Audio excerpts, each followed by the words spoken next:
The seven-pointed star. Expanding the pentagram.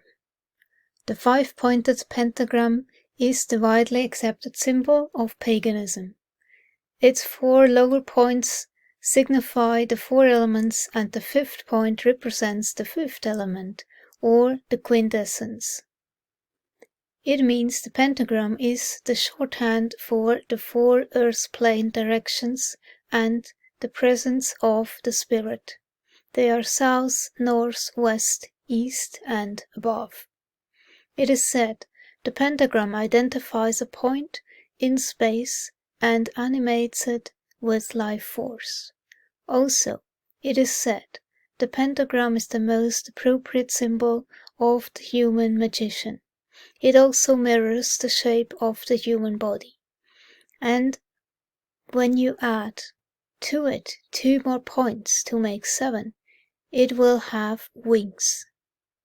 Besides, the pentagram evokes the four mage's hands tools and the will to use them.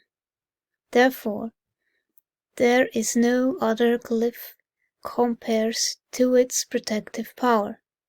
However, the Faery star expands our directionality awareness from 5 to 7.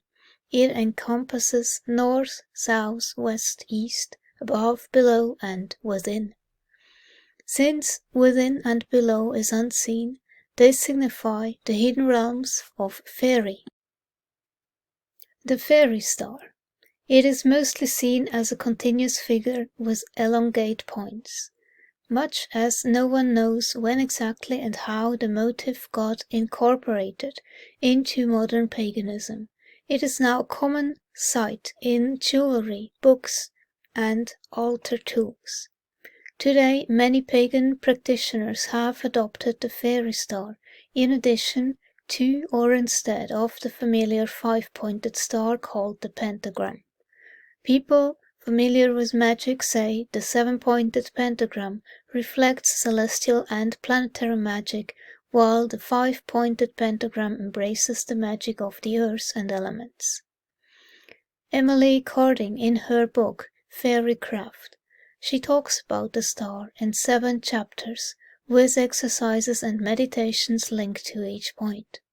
There are other resources which equally detail the Faery star, like tarot spreads, rituals, and more. Used in magic. The seven-pointed star, also known as the Faery star, is used as a symbol in modern magic. It has got several names, including Faery star, Elven Star, used to represent the world of Faery. It is sometimes exhibited as the focal point of meditation, protective shield, or a representation of the shining realms. It is believed this heptagram star is as important as the number 7 is in various spiritual traditions of the world. Given the Fae-worthy fluke of language, this seven-pointed star can either be called a septagram, a heptagram, or septagram, which are all correct and has had mythical associations for several centuries. Given its odd number of points, it is related to a continuous line.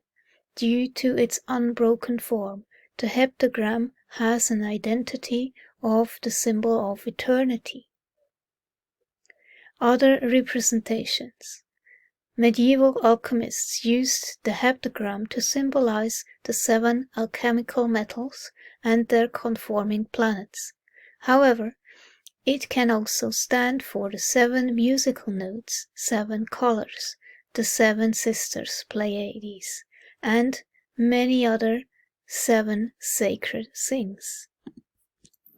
So as you can see here, we join vertex A to vertex D, skipping vertices B and C. Next, we join vertex D to G, skipping vertices F and E. Now we join vertex G to C, skipping vertices A and B. We continue by joining vertex C to F, skipping vertices D and E.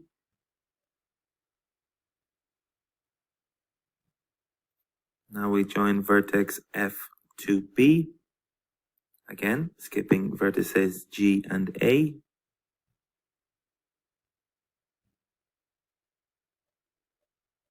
And now we join vertex B to E, skipping vertices C and D. And finally, to complete our order 3 star heptagon, we join vertex E to A, skipping vertices F and G.